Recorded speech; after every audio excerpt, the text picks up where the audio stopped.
Mijn naam is Jody Keuler van PR Bureau Coopr en ik zit hier vandaag met niemand minder dan Gini Dietrich. Hi Gini, welcome. Thank you. My first question is a very easy one. Do you want to introduce yourself towards the audience, or do you want me to introduce you? You can pick. I'd like you to do it, but do it in Dutch. You can do it in Dutch. Gini Dietrich is CEO van Armin Dietrich, een geïntegreerd marketing- en communicatiebureau in Chicago, Amerika.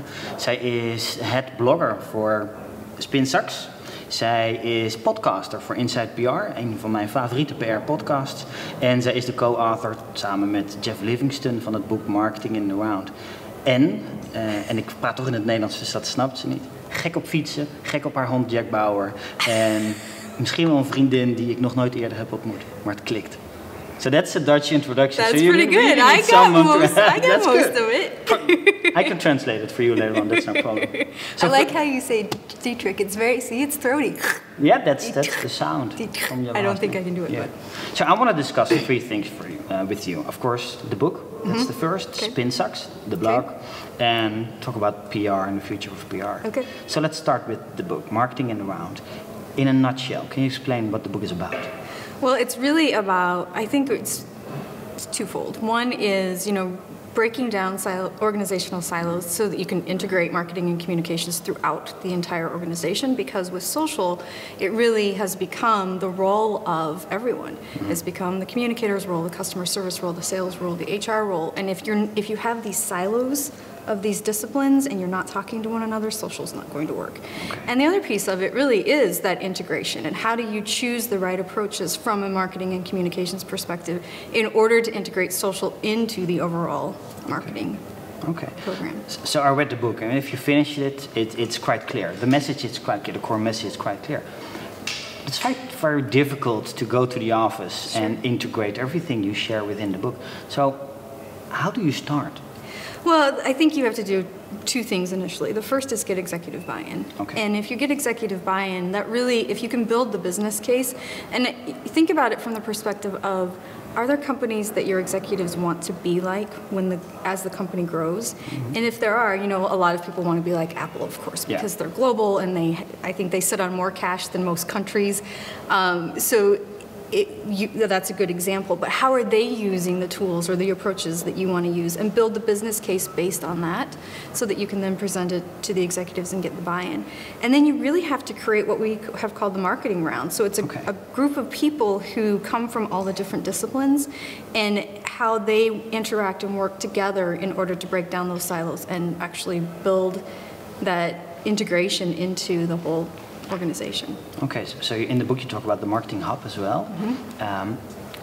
People in that hub, do they need certain skills to be successful? I think the person in the hub, and of course you know this as well, as a communications professional, I would love it to be us, but I don't know that it necessarily can be us all the time, because I think the person in the hub needs to understand how all of the disciplines work together. So not necessarily how to do it. Like if somebody came to me and said, we need you to do pay-per-click, I would say, great, I have a person that can do that, but for me to go out and do it, I couldn't do it.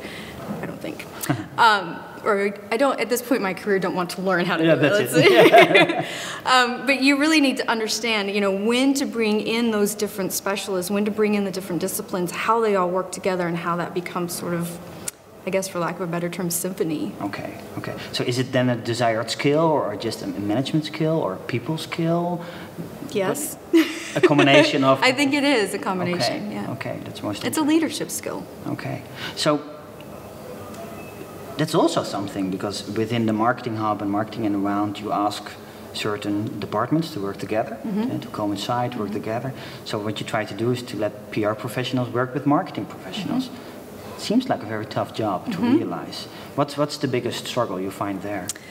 I think the biggest struggle is that people fear change, and oh my gosh, well, it's the whole idea that if I hold on to this knowledge is power, and what people fail to realize is that knowledge, when you're holding on to that knowledge, you really are isolating yourself. Okay. And when you isolate yourself, you're at risk of losing your job, because people don't want to work with you if you continue to hold on to that and don't share. So it really is, how do we get past this whole idea of where we have to change, and how do we put that aside and actually begin to work with one another? Okay. in the book, you also reference Musashi's, the Book of Five Rings. Can you explain the viewers a bit more about that book? So the Five Rings really is Japanese war, and what he talks about in there are the 5 different approaches to war. And so Jeff Livingston is a big fan of that philosophy, which he brought me along with. Okay, he came with that idea. Yeah, he definitely came with that idea. I'm not a Japanese war specialist by any stretch of the imagination. And what we did is we looked at that and we said, okay, you know, marketing really is like a war. How do you bring in the different disciplines or the different parts of the military to help win the war? Same thing with marketing. So we wanted to look at it to see if there were 5 different approaches that you could use. And what we found was that it's really 4. You have the top down, which is traditional PR. You have the bottom up, which is the groundswell, which we all learned from Josh Burnoff and Charlene Lee. And then you have the flanking, which is on both sides, and then in the middle is direct. So, I mean, if you count flanking twice, then it's 5 approaches, but it really is those 4. Okay. So how do you as an organization choose the tactic to break down the silos and reorganize the structure? You're giving away my whole presentation. Okay. So people, they're not well, here they didn't this evening, come, so if yeah, they right, haven't visited the event. But still, how do you pick? Where do you start? Where do you know? You know, you really have to look inside your organization and figure out where you have the resources. What kinds of skills and talents do you have already, and map to those resources. So do you have people who are really good at media buying and external communications? If so, that's where you're going to start with the top down and probably a flanking. If you have people that are really good at social or with brand ambassadors and influencers, then you may start with the bottom up. And then you create your wish list. What kinds of things do we think we want to be doing? And based on that, if you don't have those resources internally, of course you can outsource that, which is why agencies like ours exist, or you can hire internally to fill those holes. Can you name examples of companies who embraced a certain tactic successfully? Well, I mean, I hate to keep going back to Apple, but they do direct really, really well. You know that they don't do any public relations. No. They don't do any social media. Lots of people on social talk about them, but they themselves don't do any of it. So they do the direct approach really, really well. And what they do is they know exactly what you buy, who you buy for, how much you spend, what kinds of music you like, what kinds of apps you like. They know everything from a technology perspective, what you like, and they target their email marketing, which is how they use their direct approach, to you, and it's a really great way. Okay. So, how important is measurement within marketing in the round? How important is measurement for? Not at all. I think it's key, probably. You know, one of the things, and we've all had this conversation as communications pros, is it used to be, and I remember when PRSA, which is the trade organization, the PR organization in the States, when they came out with media impressions and advertising equivalencies, and there was, you know, they finally had this industry-wide way or standard of measuring your results, and it was, let's take the subscription of the New York Times or the Wall Street Journal and multiply it by 2.5, because we think that 2.5 people will see it because people leave the newspaper on the train or on the bus or whatever, or in doctor's offices. And so we can multiply it by 2.5, and that gives us our impression number. And everybody was so excited because we finally had a way to measure our results. But we didn't know, 10 million people don't really read your article. 10 million people may see the front page of the New York Times, but they may not flip all the way back to B2. So there was a big flaw in the system. But now with the web, we know exactly, we know to the minute what people are doing. And if, as communicators and marketers, we figure out how to read that data and the kinds of things we should be paying attention to, we're going to win every time. So does that mean that should PR and marketing professionals measure the same things? Is that where maybe via measurement both disciplines come together more?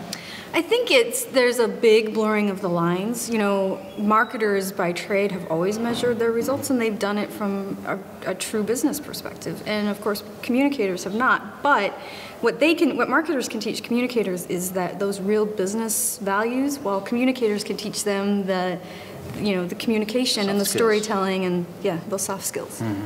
So after someone has read the book, what do you hope they get out of it, or they do the next day?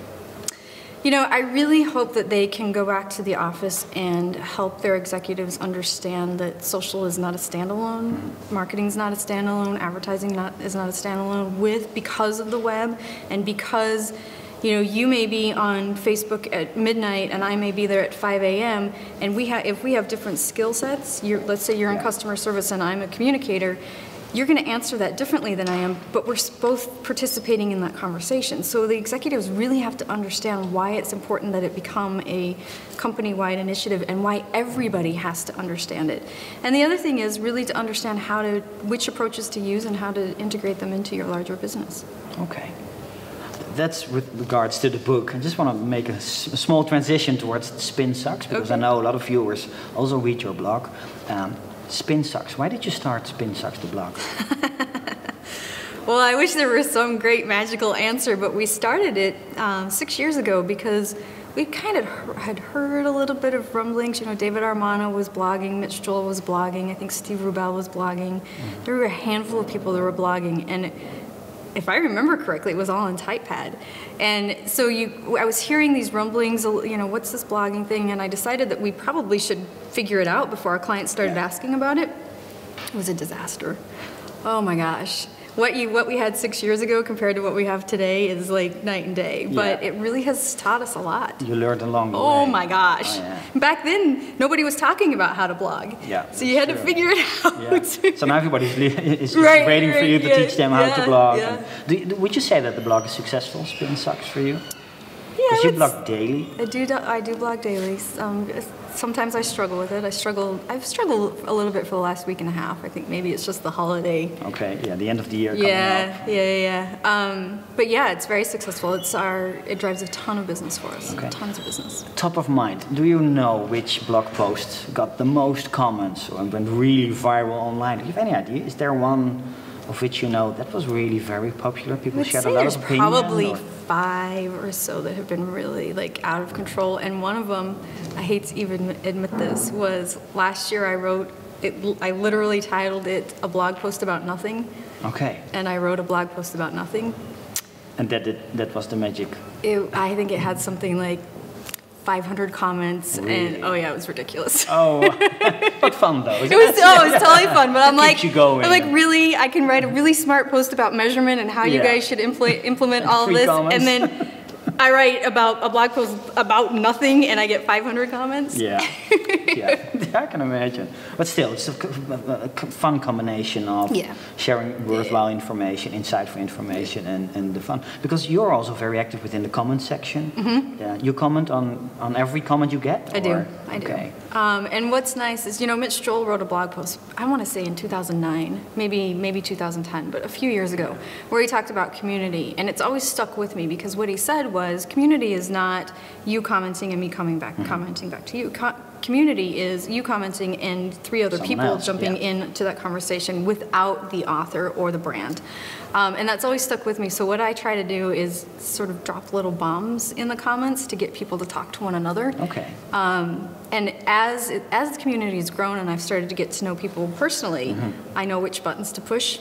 So I can drop those in fairly easily. So Spin Sucks will be around for the coming years, you think? Definitely. Would you say it's because a lot of people say it's a PR blog, some people say it's a PR marketing blog, even a marketing blog. How would you describe Spin Sucks yourself? Well, because spinning is very essence in communication. It's very, and that was the whole point with the name, was we're not spin doctors, so Spin Sucks. But we call ourselves PR, or professional development for PR and marketing pros. So some people call it social media. I'll talk about social, but maybe only once or twice a month. I don't talk about social a lot. So. So are you doing that on purposely? Trying to push away the big button of social media? Is Gini Dietrich a social media agency? Are you a social media guru? Or you're just very good in integrating marketing? I love Twitter and Facebook, don't get me wrong. I'm addicted to Pinterest, but I wouldn't say that. In fact, I think we do social for maybe only 2 clients. Oh, there you go. So. Okay. So I know you're very active online. How is that combined with doing client work and being active on Twitter and in the comment section of your blog? How do you combine those 2 things? Well, I work a lot. I've also learned this year to manage it really, really well because I was on the road for 6 months. Literally, it's back to back. And so when you're on the road and you're on stage and you're speaking, you don't have access to technology. You don't have access to Twitter and Facebook and your blog and all of that. So you have to manage it at times that make sense for you. So I was joking that, you know, I was home for 3 full weeks, and it'd get to be 3 o'clock in the afternoon, and I'd be like, I don't have anything to do. Because I was so accustomed to doing my work in half a day. Yeah. That 3 o'clock would roll around, and I'd be like, okay. But I'm a true entrepreneur, so I'd find something to do. Yeah, something else to do. Yeah. And there's SpinSucks Pro. Right, There you go. exactly. Launch something new. Yeah. So what's next for you? Is it going to be a second book or second blog? Yes, I think there will be a totally second book. Actually, right now what I'm doing is the National Novel Writing Month, which is global. And for the month of November, you have the full month to write 50,000 words of a novel. Okay. So I'm doing that. I'm at, as of this morning, I think I was at 42,000 words. So I have 2 more days. Okay. 2 more days to finish it. Then you're due. Yeah, Okay. yeah. Okay. I don't think I'll make it because I'm here. But Yeah, that's true. And I want to thank you for your time. Oh my gosh, Please it's been share with the viewers, where can people connect with you online? you know, the easiest place really is SpinSucks. It's Okay. easy to spell, spinsucks.com. Okay. I'm there every day. We'll definitely go there. Thank you so much. You're welcome. Thank you.